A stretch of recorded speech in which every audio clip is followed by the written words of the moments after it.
ayat tersebut menjadi poster bagi kita untuk siap tampil menjadi agent of change, menyuarakan kebenaran, mengisi ruang kosong dengan kebaikan.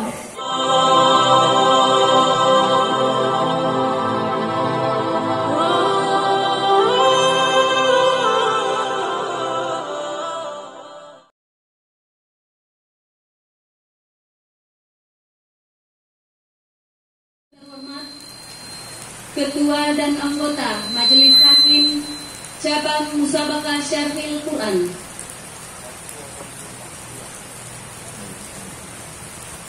yang kami hormati rekan-rekan panitera dan panitia penyelenggara, yang kami hormati para peserta Cabang Musabaqah Syarhil Quran, yang kami hormati para ofisial kecamatan serta segenap pengunjung yang berbahagia.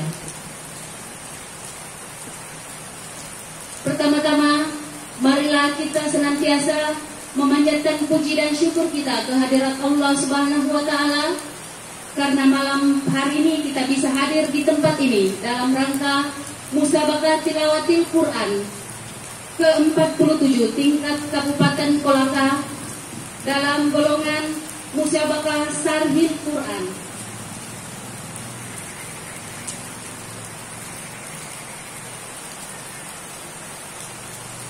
Para pengunjung yang kami hormati, sebelum kita memulai lomba pada malam hari ini, terlebih dahulu kami akan memperkenalkan Dewan Hakim kita yang akan bertugas menilai para peserta di kesempatan malam hari ini.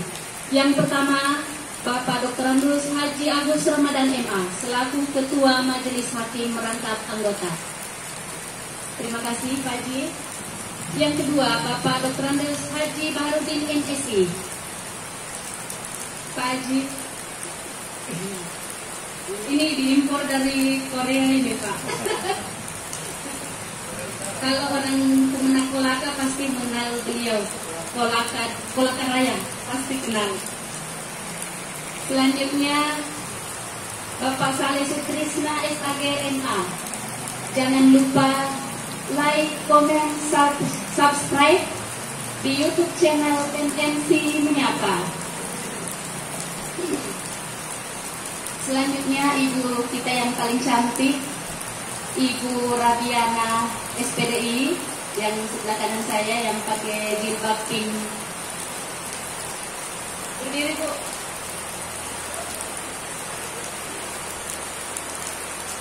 Dan yang terakhir Bapak Astar Esos sebagai hakim lampu yang ada di sudut kiri, dan untuk seluruh peserta MTI pasti mengenal beliau. Di samping para Dewan Hakim, ada panitera yang bertugas mencatat rekap nilai, yaitu Ibu Haja Asmawati yang ada di belakang, dan saya sendiri selaku MC Ibu Rosmina. Assalamualaikum warahmatullahi wabarakatuh. Alhamdulillahilladzi ja'alal Islam tariqan sawiyya. Assalatu wassalamu ala tatanan kehidupan. Buku yang ditulis pada tahun 2004 ini memprediksi begitu banyak perubahan yang akan terjadi sebagai dampak dari perkembangan teknologi, mulai dari perubahan cuaca dan musim yang bisa kita ganti ketuka hati, pembangunan kompleks perumahan di pulau, manusia-manusia dapat banyak diciptakan. Bahkan pada tahun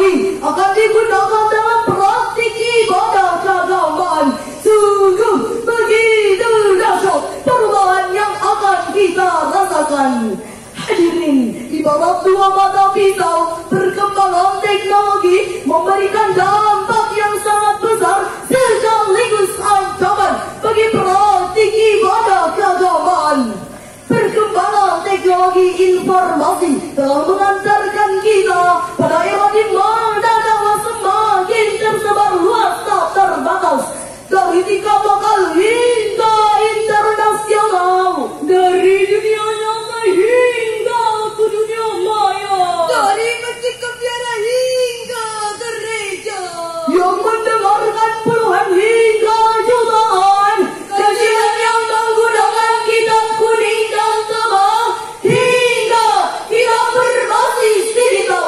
Namun sayang hadirin, dakwah di era digital masih belum sesuai dengan harapan.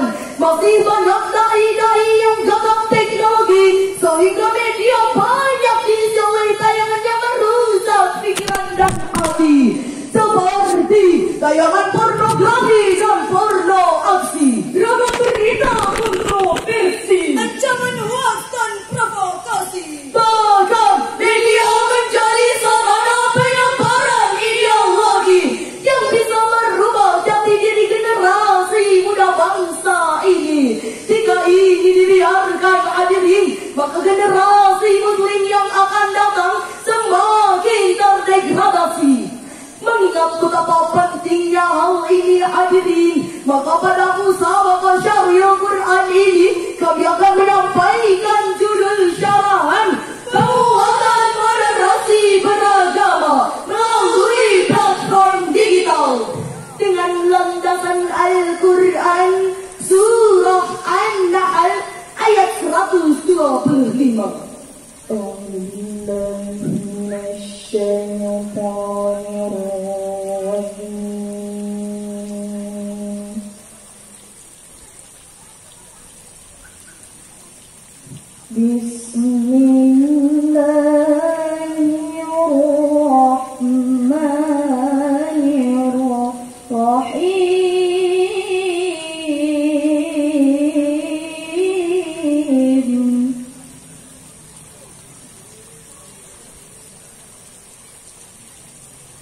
Ud'u ila sabili rabbika bil hikmati wal mau'izatil hasanah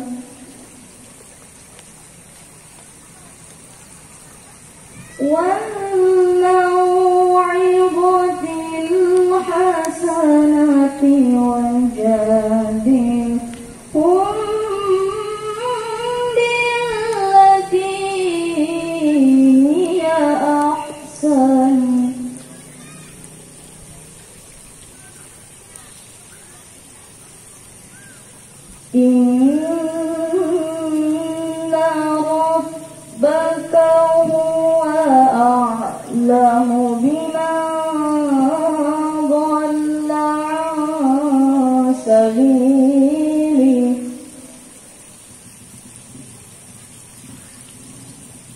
wa huwa a'lamu bil muhtadin.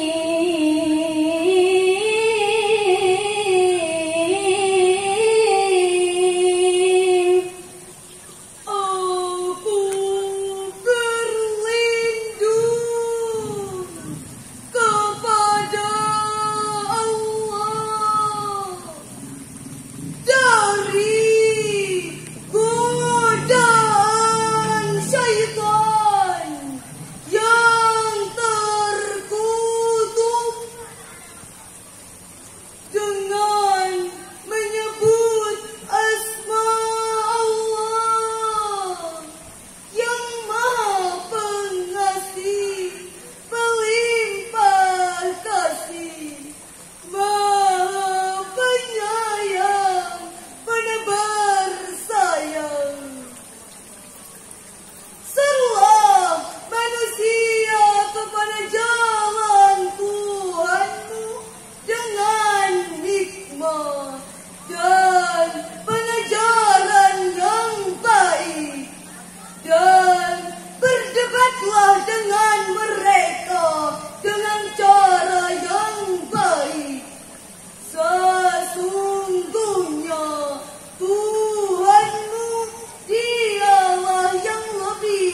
hadirat rahimakumullah, dalam perspektif ilmu balaghah, ayat tersebut menggunakan gaya bahasa dalam insya talabi dalam bentuk amar, yaitu sebuah ungkapan yang menunjukkan tuntutan dari atas kepada objek yang dibawanya.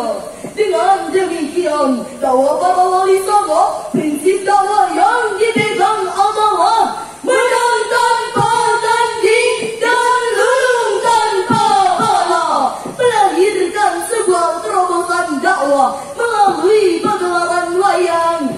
Demikian pula ungkapan Mustasyar PBNU Kiai Haji Ahmad Mustafa Bisri, di era digital seorang dai tidak hanya dituntut untuk menguasai ilmu syar'i, namun dia juga harus melek teknologi. Disinilah seorang dai tidak hanya dituntut untuk lebih selektif, inovatif, dan kreatif dalam menyampaikan pesan kepada umat. Badan Penelitian dan Pengembangan Kementerian Agama mengungkapkan bahwa dakwah di era digital harus menjadi tren dan pilihan utama. Imam Al-Baghawi dalam tafsirnya Al-Qaulul Layyinur Raqiq min ghairi dilghatin wala ta'fifin, konten dakwah juga harus diisi dengan perkataan yang lemah lembut, tidak kasar dan tidak mencela. Dakwah di era digital adalah dakwah yang menginspirasi, bukan memprovokasi, apalagi memancing emosi, yang mengajak, bukan mengejek, yang menyebarkan kebaikan, bukan kebencian, yang menghadirkan rahmat, bukan laknat, yang merangkul, bukan memukul. Era digital dengan karakteristik utamanya yaitu informasi yang bebas dan terbuka juga menuntut kita siap menjawab setiap permasalahan, berargumentasi, dan dialog-dialog membuka pikiran secara terbuka. Sosok Syekh Ahmad Didat, Dr. Zakir Naik menjadi inspirasi bagi kita semua bahwa dengan diskusi antar agama mampu membuka jutaan pasang mata di dunia akan keindahan dan kebenaran Islam sebagai sebuah agama. Hadirin, begitu besar peluang dakwah melalui media sosial. Namun, fakta di lapangan menunjukkan bahwa konten-konten dakwah masih belum jadi siaran favorit dan jarang viral. Sekalipun viral, itu biasanya tentang isu Islam yang radikal dan fundamental. Konten-konten hiburan seperti drama Korea, musik orkestra, ragam olahraga, berita artis dan rumah tangga mereka lebih diminati oleh masyarakat Indonesia. Hadirin wal hadirat rahimakumullah, sebagaimana yang disajikan oleh Asosiasi Penyedia Jasa Internet Indonesia. Oleh karena itu, semangat dalam mengajak kebaikan dan mencegah kemungkaran harus tertanam dalam diri kita semua. Allah Subhanahu wa Ta'ala memberikan kita gelar khairu ummah sebagai umat terbaik, sebagaimana dalam firman Allah dalam Al-Quran surah Ali Imran ayat 110 yang berbunyi, kuntum khairu ummatin ukhrijat linnasi ta'muruna bil ma'ruf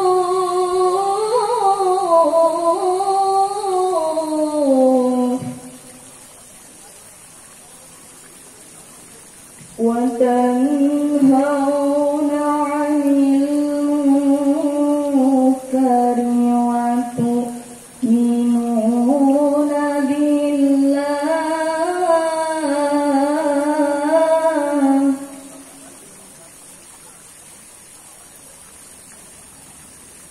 Walau amana ahlul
hadirat rahimakumullah.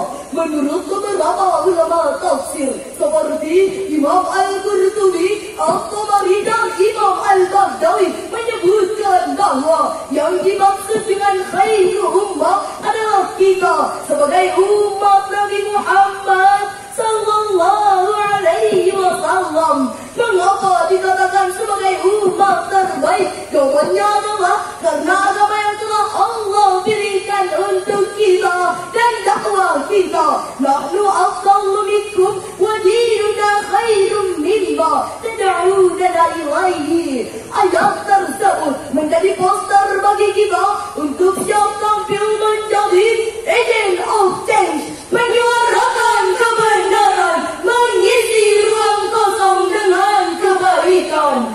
Jangan sampai ruang informasi diisi dengan hal-hal yang jauh dari kebenaran. Maka mulai sekarang saatnya isi media sosial dengan konten dakwah yang indah dan menggugah.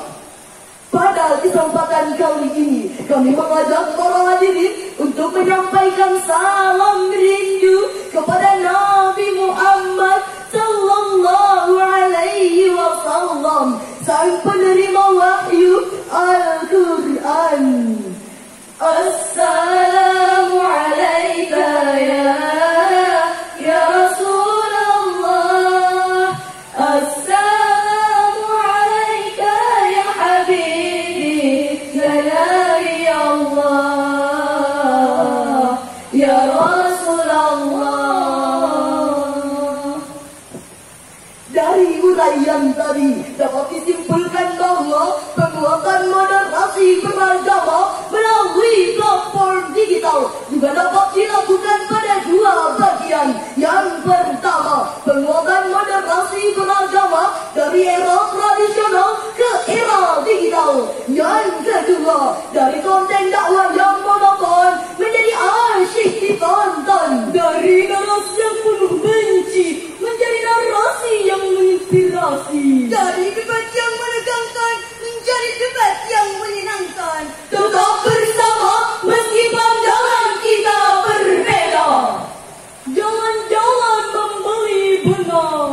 Barang yang dipilih harus kuat. Kalau mau jadi pemenang harus jadi yang terbaik dan semangat. Sekian dan demikian. Wassalamualaikum warahmatullahi wabarakatuh. Waalaikumsalam warahmatullahi wabarakatuh. Kita beri aplaus yang meriah untuk peserta SI 015. Nama peserta Anissa Cesalia sebagai sari tilawah, Latifah Naswa Majid sebagai pensyarah, Saskia Khairus Nur Al-Hafizah sebagai tilawah.